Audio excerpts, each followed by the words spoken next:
right, this is our last chapter, and hopefully a fun chapter, a chapter that might feel a little bit different when you look at it from the outside from what we talked about today, but it kind of reconnects us with some of the topics that we started with at the very beginning that we feel we are seeking when we try to explain things that happen to us and other people, to society at large, that one of the driving forces is kind of trying to gain a feeling of control and predictability, right? We do this when we explain our own behavior, when we explain the behavior of others, but we also do that when we try to understand what is going on in society at large. And there is a persistent, relative, surprisingly big amount or number of people in our societies who kind of subscribe to some sometimes funny, sometimes dangerous conspiracy theories, and we want to touch upon a little bit of all of them. So, right, you might think like, okay, Elvis is dead. There's always like Tupac. When I grew up, people would say like, oh, Tupac is not really dead. He was be seen there,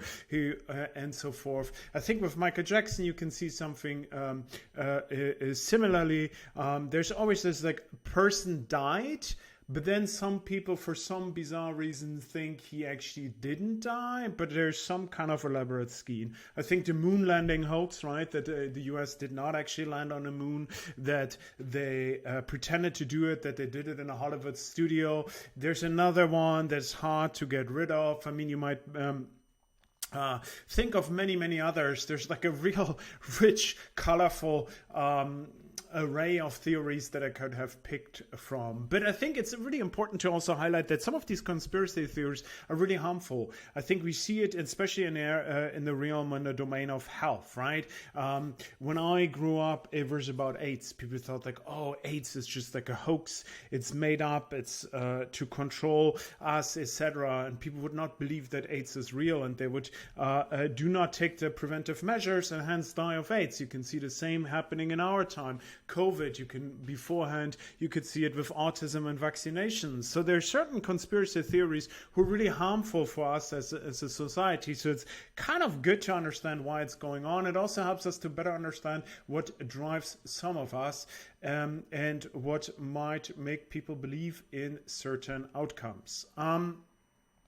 Very early on, and I want to kind of pick it up, was actually a political writer. I think he was writing for The Atlantic, but I'm not quite sure. In his article here, Richard Hofstadter, he had this idea that there's the similarity between people who are paranoid and people who believe in conspiracy theories, right? So he called it the paranoid style, simply because no other words were adequately evokes the qualities of heated exaggeration, suspiciousness, and conspiratorial fantasies that I have in mind.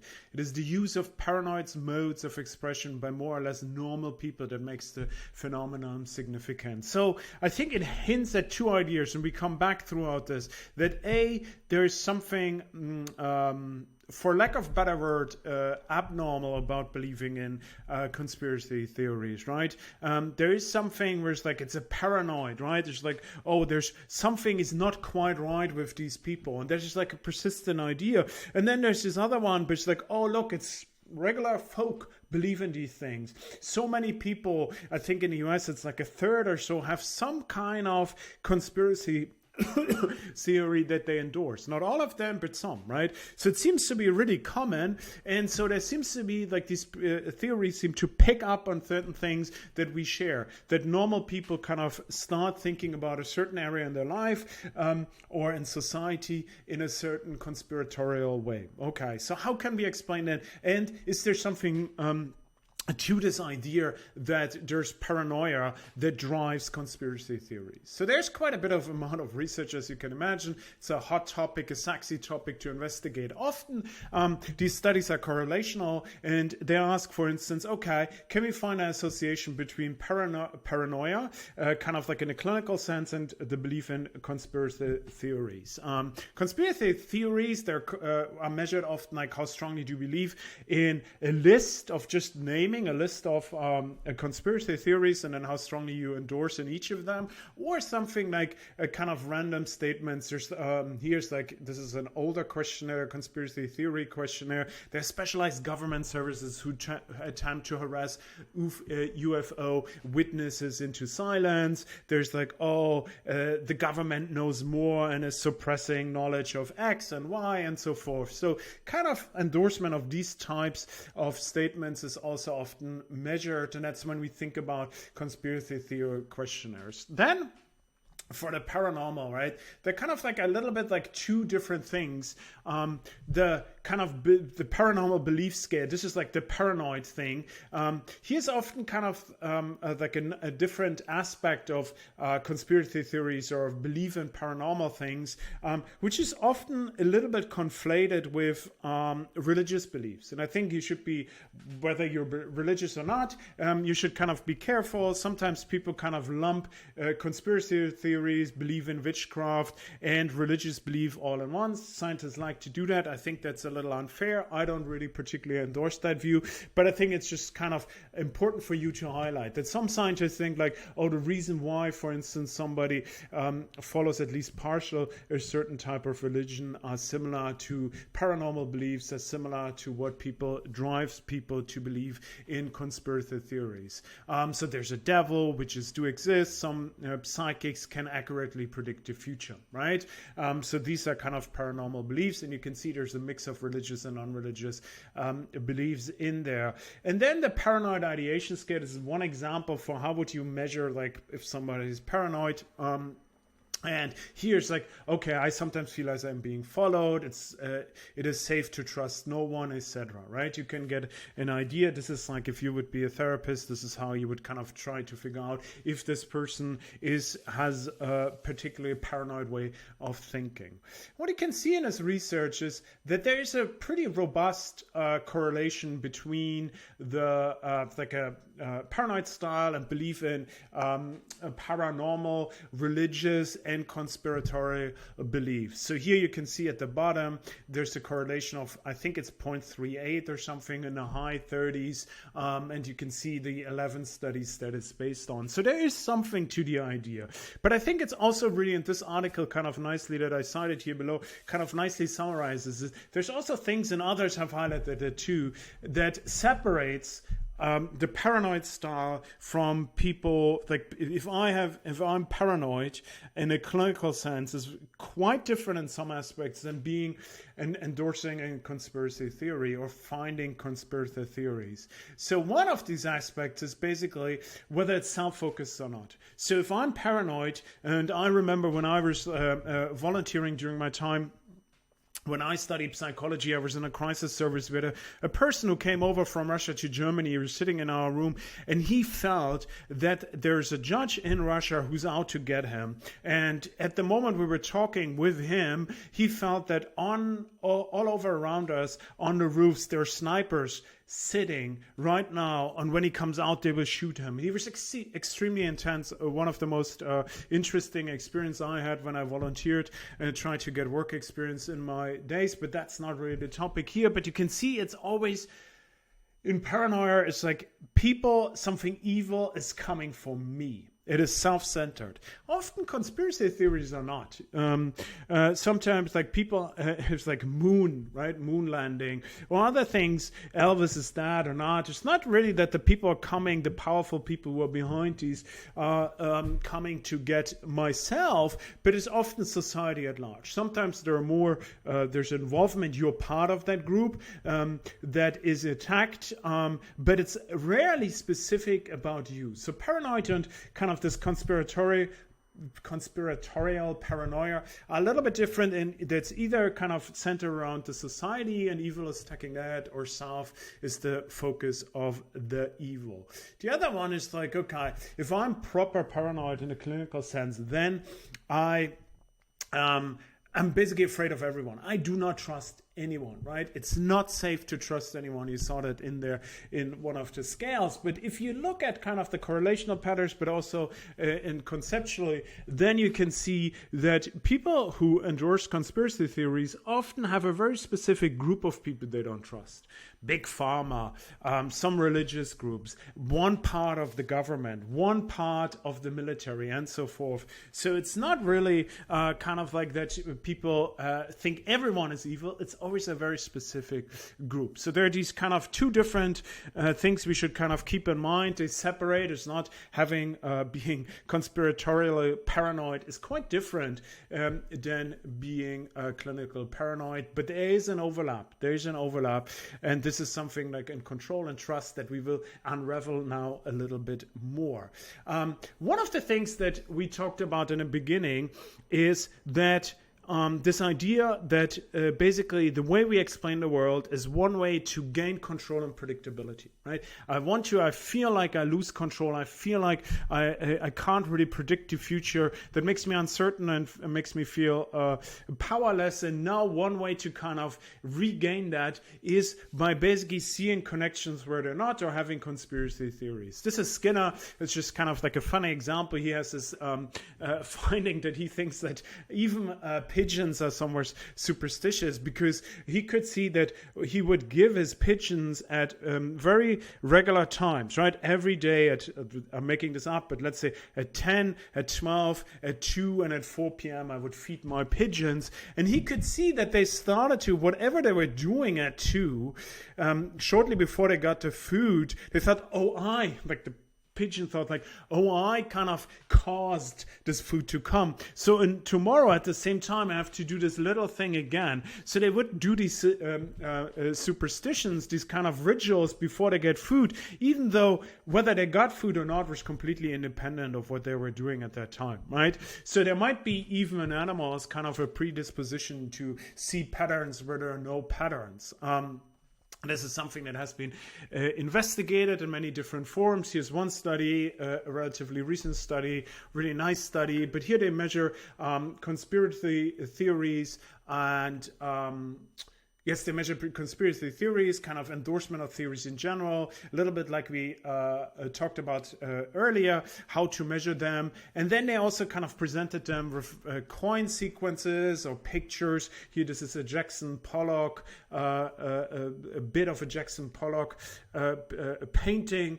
Painting it's supposed to be random. And there's like, can you detect patterns in these? Or here, the examples of these coin sequences were always random. And then they're asked, how likely do you think it is that this is a non-random sequence, right? And so people who saw stronger non-randomness in pictures and coin sequences were also people who more strongly believed conspiracy theories. So this is kind of this idea that there is a little bit something to basically seeing patterns and connections in random events as one way to kind of regain control and predictability.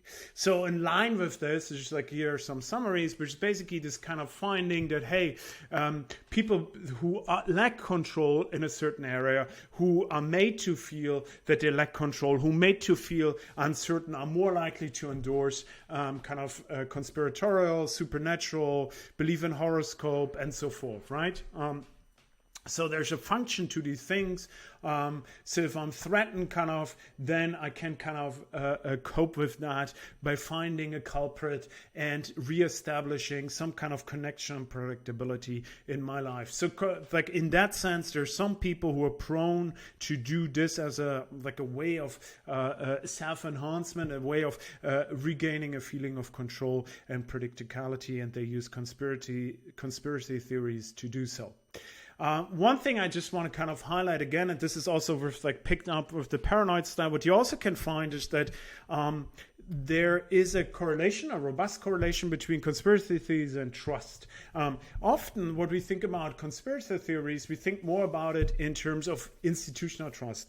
Do I trust doctors? Do I trust the pharmaceutical industry? Do I trust etc., right? Scientists, astronauts, whatever you want, you fill it in here. Politicians of a certain breed and creed, and so forth. So there's another one, and this is like similar to the paranoid style, but again, to kind of highlight that if you're paranoid in a clinical sense, you're more likely to be not trust anyone around you. There's like, it's more about interpersonal trust, whereas conspiracy theories are more about institutional trust. Okay. So if you kind of put this to, no, bad timing, sorry. If we kind of put this together, then we can kind of think, okay, why is, for instance, a young parent thinking about that there's this kind of connection between vaccines and autism, right? So one thing we just like to pick it up from the last slide is like, okay, there's maybe a pre-existing low trust in doctors and institutions. Maybe in another areas, bad experience with a doctor or bad experience with some kind of pharmaceutical industry, or seeing like something like information in the media was like, oh, I don't really trust pharmaceutical industries. They don't have the best of they don't have the best of me at their heart. And then there's the other one where it's like a person. So this is like one big, right? Then it's another person. Another aspect is kind of like a loss of control and predictability. I think if you're a parent, you experience very soon, early on, a lot of uncertainty. It's very challenging and threatening to become a parent. Suddenly there's this wonderful little being you want to protect with all that you have, but it seems like this uncontrollable evil world out there. So there might be a feeling of uncontrollability, of loss of control over something that's really precious, and you might be then prone to kind of seeing connections where there are no connections are, and that kind of leads you then to believe maybe that vaccines, one particular I can kind of gain back control is by believing that vaccines cause autism. That fits into my worldview, and now all I have to do is basically fight this evil world to protect my child from vaccines. So there's also a sense of community and meaning that these conspiracy theory give to the parent. But I also want, and this is what I want to kind of end on, is just to highlight that conspiracy theories are often not just random, right? They are often used and misused to political ends, right? I think there's, you can see here like two examples. One classic example here, Die Geheimnisse der Weisen von Zion. This is like the letters of the wise of Zion. I think it was a document originated as a fake in Russia, and then first was translated in Germany, influenced Hitler, or Hitler instrumentalized it in order to justify why Jewish people are evil. And this is something where people picked up on the idea that maybe there's some kind of secret cabal, some secret organization that is behind all the evil in the world, and what is behind them is like this Jewish secret organizations, the Wise of Zion. Obviously, this is complete nonsense, but you can see that the conspiracy is not a random conspiracy. It often serves clear political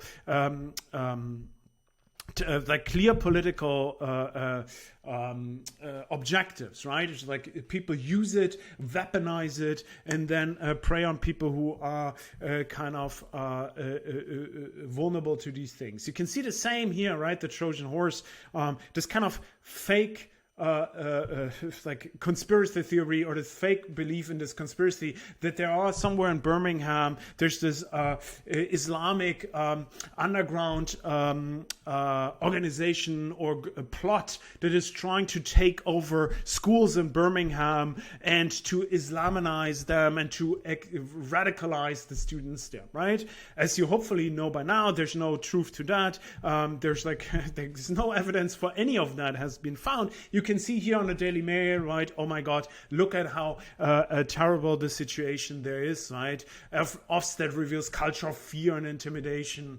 And then it's like one school even banned Christmas, right? Which is actually not true. But all of that, I mean, this is the Daily Mail. They don't bother too much with the truth. But you can see that we use kind of some conspiracy theories in society in order to get some political objectives. So it's another one that kind of keep in mind that often there's there's a political objective that is used to kind of keep up fake information. Trojan Horse is a recent one here, in order to kind of weaponize Islamophobic feelings within for political means, and The Secrets of the Wise of Zion is a more historical and more devastating demonstration of that effect. Okay, I talked too much. You made it through it. Thank you so much, and talk to you soon.